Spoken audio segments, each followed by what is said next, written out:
আসসালামু আলাইকুম। শেয়ার করব কোরবানির ঈদ স্পেশাল গরুর মাংসের দুটি ভিন্ন ধরনের রেসিপি। একটা হচ্ছে গরুর মাংসের আচার রেসিপি, আর একটা হচ্ছে restaurant style beef sizzling recipe. বর্তমানে সবাই কিন্তু গরুর মাংসের আচারটা খুবই পছন্দ করে থাকে, আর যেহেতু কোরবানির ঈদে আমাদের সবার বাসায় প্রচুর গরুর মাংস থাকে, আমরা এভাবে করে গরুর মাংসের আচারটা তৈরি করে সারা বছরের জন্য রেখে দিতে পারি। তো এখানে আমি 3টে শুকনো মরিচ, একটা এলাচ আর 1 টেবিল চামচ পরিমাণ পাঁচফোড়ন নিয়ে নিয়েছি। এখন এগুলোকে আমি ভালোভাবে ভেজে নেব, আর এগুলোকে ভালোভাবে ভেজে নেওয়ার পরে এটাকে আমি ব্লেন্ডারে গুঁড়া করে নেব। আপনারা চাইলে পাটায়ও গুঁড়া করে নিতে পারেন। এই তো এটা আমার ভালোভাবে গুঁড়া করে নেওয়া হয়ে গিয়েছে। এখন এটাকে একটা সাইডে রেখে দিচ্ছি। এখানে আমি হাড্ডি চর্বি ছাড়া কিছু গরুর মাংস নিয়ে নিয়েছি, দেখতেই পাচ্ছেন।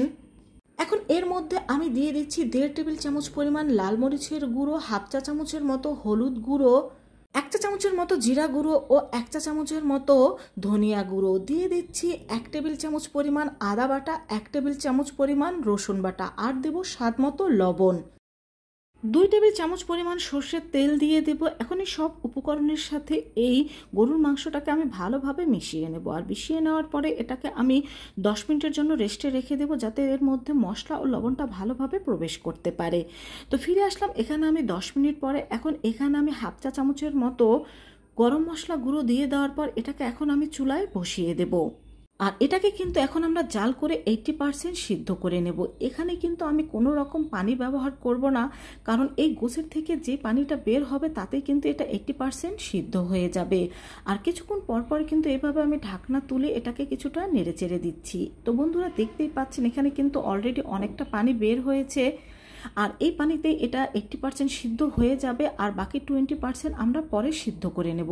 তবে আপনাদের গরুর মাংস যদি বেশি শক্ত হয়ে থাকে, সেক্ষেত্রে এখানে কিছুটা গরম পানি অ্যাড করতে পারেন।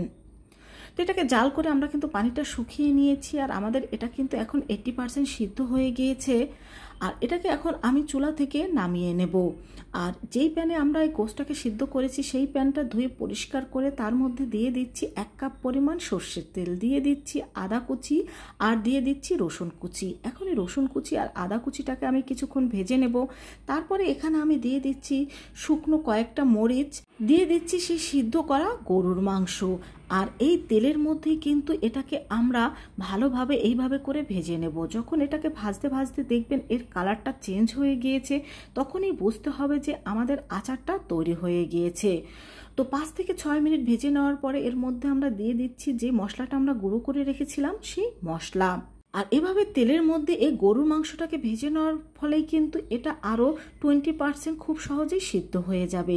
দিয়ে দিলাম 1.5 টেবিল চামচ পরিমাণ লেবুর রস। এই লেবুর রসটা দেওয়ার কারণে কিন্তু আপনারা সম্পূর্ণ আচারে একটা ফিল পাবেন। আর এখানে লেবুর রসের পরিবর্তে কিন্তু আপনারা তেঁতুলের গাছটাও ব্যবহার করতে পারেন। এই তো আমাদের আচারটা তৈরি হয়ে গিয়েছে। এখন এটাকে আমি চুলা থেকে নামিয়ে নিয়েছি, আর দেখেই বুঝতে পারছেন এর কালারটা কিন্তু সম্পূর্ণ চেঞ্জ হয়ে গিয়েছে। আর বন্ধুরা, এই আচারটা তৈরি করে কিন্তু কোনো কাচের জারে তোমরা সারা বছর জুড়ে রেখে দিতে পারো, তবে মাঝে মধ্যে এটাকে কিছুটা রোদ্রে দিতে হবে। আর এই আচার ভাত, রুটি, খিচুড়ি সব কিছু দিয়ে খেতেই কিন্তু দুর্দান্ত লাগে। আর কতটা পারফেক্ট সিদ্ধ হয়েছে সেটাও দেখতে পাচ্ছ। আর যখনই তৈরি করবে একটু বেশি করেই তৈরি করবে, কারণ এটা এতটাই টেস্টি হয়ে থাকে যে তৈরি করার সাথে সাথেই শেষ হয়ে যায়। তো ভালো লাগলে বন্ধুদের সাথেও শেয়ার করবে। রেস্টুরেন্টের বিফ সিজলিং, এটা কিন্তু আমরা সবাই খুবই পছন্দ করি। তো হুবহু রেস্টুরেন্টের মতো বিফ সিজলিং তৈরি করতে চাইলে সম্পূর্ণ রেসিপির সাথেই থাকতে হবে। আর এই রেসিপি দেখে একবার বিফ সিজলিং তৈরি করে নিলে আর রেস্টুরেন্ট থেকে কিনে খেতে হবে না। এখানে আমি কিছু গরুর মাংস নিয়ে নিয়েছি হাড্ডি ছাড়ার। এগুলোকে আমি এইভাবে করে লম্বা করে একটু পাতলা পাতলা করে কেটে নিয়েছি। এর মধ্যে এখন দিয়ে দেব আমি 1.5 টেবিল চামচ পরিমাণ লাল মরিচের গুঁড়ো, 1 টেবিল চামচ পরিমাণ আদা বাটা, 1 টেবিল চামচ পরিমাণ রসুন বাটা, দিয়ে দেব স্বাদ মতো লবণ ও 1 টেবিল চামচ পরিমাণ হোয়াইট ভিনেগার। এই হোয়াইট ভিনেগারটা দেওয়ার কারণে কিন্তু এই মাংসটা খুব তাড়াতাড়ি সিদ্ধ হয়ে যাবে। হাফ চা চামচের মতো দিয়ে দিলাম গোলমরিচ গুঁড়ো। এখন এই সব উপকরণের সাথে এই বিফটাকে আমি ভালোভাবে মিশিয়ে নেব। আর এটাকে মিশিয়ে নেওয়ার পরে আমি 10 মিনিটের জন্য এটাকে রেস্টে রেখে দেব, যাতে এর মধ্যে লবণ ও মশলাটা ভালোভাবে প্রবেশ করতে পারে।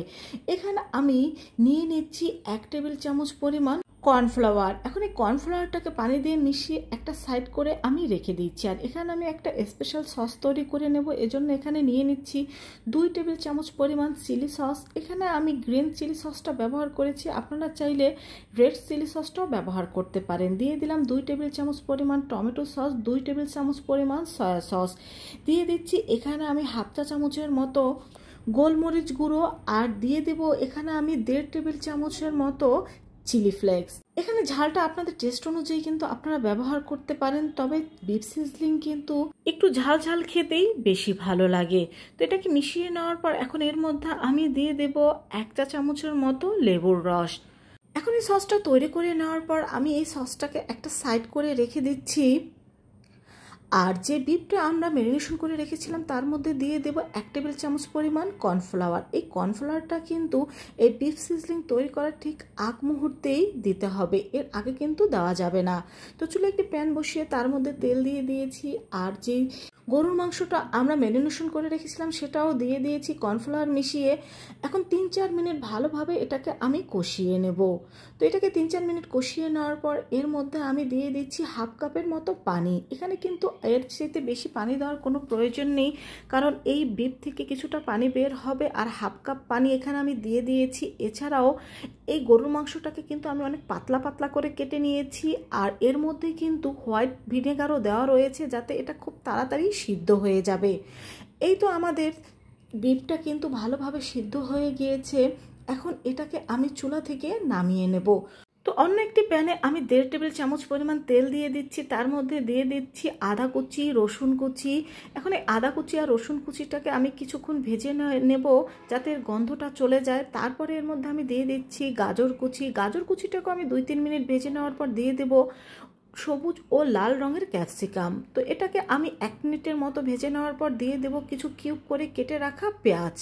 এখন এগুলোকে আমি 3 থেকে 4 মিনিট ভালোভাবে ভেজে নেব।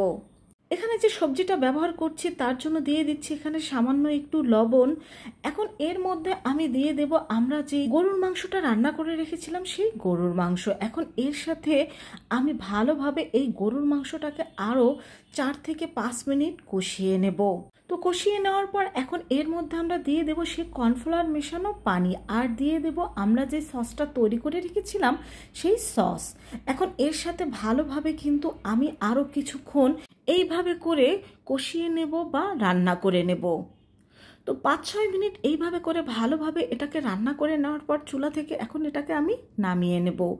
তো চুলায় একটি রুটি ছেঁকার তাওয়া আমি বসিয়ে দিয়েছি। আপনাদের কাছে যদি সিজলিং ট্রে থাকে সেক্ষেত্রে সিজলিং ট্রেটাও নিতে পারেন। এখন এখানে আমি 2 টেবিল চামচ পরিমাণ মাখন দিয়ে দিয়েছি। এখানে মাখনের পরিবর্তে সাদা তেলও ব্যবহার করা যাবে, তবে সম্পূর্ণ রেস্টুরেন্টের ফিল পেতে হলে অবশ্যই মাখন দিতে হবে। কিছু কিউব করা পেঁয়াজ দিয়ে দিয়েছি, আর এই তাওয়াটাকে কিন্তু ভালোভাবে গরম করে নিতে হবে। দেখেই বুঝতে পারছেন যে তাওয়াটা কতটা ভালোভাবে আমি গরম করে নিয়েছি।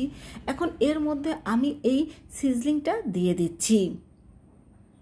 তো এর উপরে দিয়ে দেওয়ার পরে আমি কিন্তু এখন চুলার জালটা একেবারে বন্ধ করে দিয়েছি। আর এ সময় কিন্তু এই তাওয়াটাকে অবশ্যই এরকম ভালোভাবে গরম করে নিতে হবে। বন্ধুরা, এই কোরবানির ঈদে কিন্তু তোমাদের সবার বাসায় প্রচুর গরুর মাংস থাকবে। তো তোমরা কিন্তু গরুর মাংস দিয়ে এইভাবে করে রেস্টুরেন্ট স্বাদের বিফ সিজলিং বাসায় তৈরি করে নিতে পারো। এছাড়া সম্পূর্ণ রেসিপিটি ফলো করে তোমরা কিন্তু চিকেন সিজলিংও তৈরি করে নিতে পারো। তো অবশ্যই ট্রাই করবে আর বন্ধুদের সাথে শেয়ার করবে।